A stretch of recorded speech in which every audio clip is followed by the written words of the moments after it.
So can you tell us a little bit about yourself? Hi, I'm Laurent. I am a consultant paediatrician and worked for 29 years in District General Hospital in North London. And during that time, I have been a college tutor for a very long time, a training program director, and I'm now the director of medical education for the hospital. What does the prioritization of training time and learning opportunities mean to you? Medicine is an apprenticeship, and there's no doubt that we all learn in a huge number of ways. We learn by observing, listening, asking questions, Googling, doing, and also by teaching. And the bulk of learning for our trainees should actually be on the job. And therefore, the jobs that trainees do should encompass what they need to see and do, because you never learn better than by experiencing. Obviously, there should be protected time for specific tutorials on areas that you can't easily get by Googling or by looking it up in a book. But generally, the focus of training should be on the job. And therefore, supervision of trainees should be excellent. Why do you think this principle is so important? It's really important that we really focus on our trainees, because our trainees are exactly that. They are in training, and we need to make sure that they are given every opportunity to learn and every opportunity to be well supported. We are at a time now when our trainees are leaving paediatrics as well as all branches of medicine. The work is very hard, and we need to ensure that they are getting good training, good supervision, and progressing well through their now shortened training. And lastly, what tip would you give to schools wanting to ensure they prioritize training time and learning opportunities for their trainees? Schools have a massive role to play here. They can provide a huge amount of support to college tutors and to educational supervisors. Ideas are obviously best shared between college tutors, and ensuring adequate training time, particularly in on-the-job training. So, for example, making sure that there are really good teaching clinics provided in hospitals with time for registrars and for consultants to watch registrars. Providing sessions really across the whole school for training in very specific topics. For example, for registrars in specialties that they wouldn't get in a district general hospital. They can make sure that they are supporting the supervisors and providing really high quality supervision for trainees, because without good supervisors who have adequate time in their job plan, trainees won't be getting every opportunity that they can. I could go on and on, but those are probably the basic principles. So can you start by telling us a little bit about you? So my name's Trisha Radia. I'm actually a consultant paediatrician at King's College Hospital, and I have a great role there. So I do general paediatrics, but with some HDU, and that's a role that I helped develop there. So I'm really grateful for that. I'm also governance lead there, which is quite a big role, and simulation lead. And I also have some educational activities. So I am the training program director at the School of Paediatrics for, you can hear my little one, for return to training and simulation as well. So I've run quite a well-known return to practice course called PRACP for 8 to 9 years now, which typically is available across London, but we have had trainees from outside London join us. And you can hear my third baby I've had. So I had her a few months ago as a consultant, and I'm due to go back to work myself in June. What does the prioritization of training time and learning opportunities mean to you? You know, it's a difficult one because I have two roles. So as a training program director, I have strong opinions about that, and I hope I'm contributing to improving that, and we can talk about that in a minute. But I also, for a long time, managed the junior doctor rotas. So I have a real understanding of what is needed on the shop floor, but perhaps what is needed doesn't always lend itself to training opportunities every single time. So I think there's something there about having a balance, that we know that there's a service that needs to be developed, but actually training needs to be included within that. So for me, I've started to move my thinking and I guess the projects I'm involved in into how do we enhance that. And I've used the experiences that I've had as a junior doctor and as a consultant, what's helped me become I hope, a good consultant, to kind of change how our trainees train. My little one has just decided to join us with her dragonfly. For instance, I think we do lots of education well. I think the pandemic has pushed us to provide more online, which is more accessible, which has its benefits. It also has its pitfalls, but I think perhaps what we need to work on is actually reflective space. And so that might not feel like training, but you can't train in medicine without having space to reflect. The only way you're actually going to embed your learning is having a space to reflect.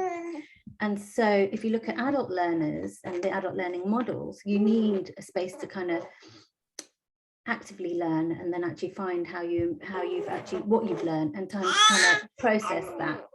What do you think? Do you agree? And so that's some of the work I'm doing in the School of Paediatrics, and I guess trying to in my trust. Part of the challenge is, look at your brothers. Part of the challenge is that we don't have the time. So perhaps I would say 15 years ago, it definitely wasn't as busy as it is now. But there was scope in the day to sit down and discuss cases with your consultant or reflect and say, gosh, that was difficult. But perhaps your experience is the same, that sometimes our trainees are going from one resus to another, for instance, or would round straight into doing jobs. There isn't that sit down. And that's what I mean by reflective space. It can be formal and informal. And that unfortunately has crept away, partly because of the demand and the way paediatrics has changed, and how we as educators and managers who manage rotas find a way to build that in. And that's really important. She agrees. And why do you think this training principle is so important? I think because it can get lost. I think it can get lost in service provision. I think trainees can get lost. And if you look at what's happening with medicine at the moment, we've got the biggest rate of burnout in medicine, and paediatric is very high. We've got a lot of mental health issues within our trainees, our consultants, our staff, nursing staff, allied health professionals. And so then if you feel you're losing the bit that you like, which is the training, then actually we're going to lose trainees, and we're going to lose longevity in these jobs. And that's my biggest worry. What tip would you give to schools wanting to ensure that they prioritise training time and learning opportunities for their trainees? I can tell you what I'm trying to do in our department and in our school. So if we go with our department as governance lead, that is a great reflective way to learn, because you look at incidents, you find a root cause analysis, you find a root cause through analysis and through studying, and then you actually learn and implement changes. And so I have been trying, and obviously I'm on maternity leave at the moment, so it was something I tried early on, but I've been trying to introduce champions, so governance champion for each area. So we're a big children's unit, we have several specialities.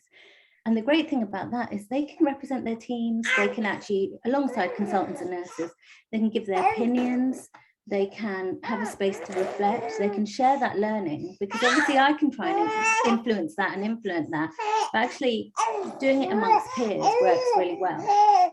So that's the first thing within my department. The other thing through simulation lends itself very well to that. It gives you that reflective space. But I suspect most of us across London and the UK now finding simulation training, perhaps as you attend training days, it's very difficult, or at least I find it very difficult to implement like ad hoc simulation.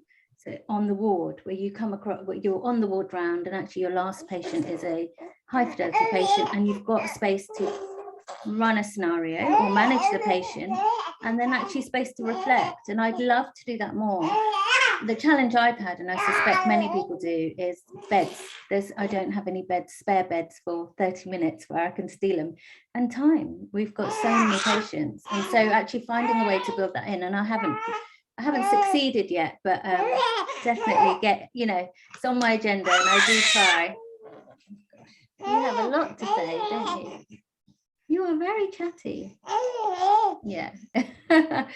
Now, as a school, what we're doing, and this is slightly different to that, is one of the projects I'm involved in is trying to introduce the concept of coaching and using coaching tools in everyday life, in the armory, as one of my colleagues said, of paediatric training. And that's because at the moment the training's an 8-year program, which is relevant, but also it's difficult. And I think we have to accept it's a difficult job, but it's very fulfilling, and it can be very exciting.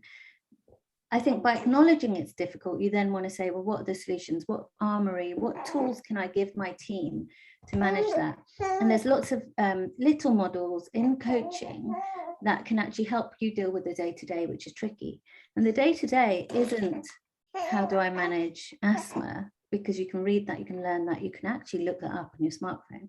The day-to-day is often recognition of the sick child, escalation, which comes with learning about human factors, which is important, but also coaching models help with that, but also interpersonal relationships, relationship with your patient, relationship with the patient's parent, relationship with your nurse in charge, your consultant, your junior doctor.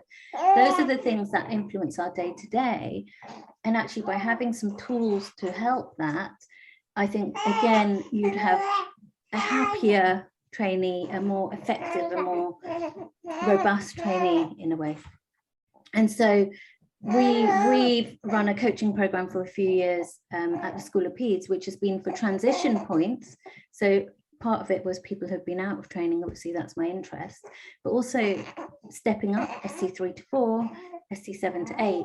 But we're now looking in the next 2 years, we've got a short-term and long-term plan about making that available to all. And our ideal is that everyone has a few tools, almost like in your back pocket, such that when you face challenging times, you can actually pick them out and go, I can deal with this. And so that is a different type of training. Yes, it's not learning about asthma or sepsis, whatever it might be, which is important and essential, but it's about learning about the things that help you be an effective, good paediatrician, which is our responsibility as well. And so I recommend to schools and departments to think about introducing those things. It's difficult. I've struggled and I've had challenges introducing these things, but I'm early in the process, and I'm determined to do that, at least for our school.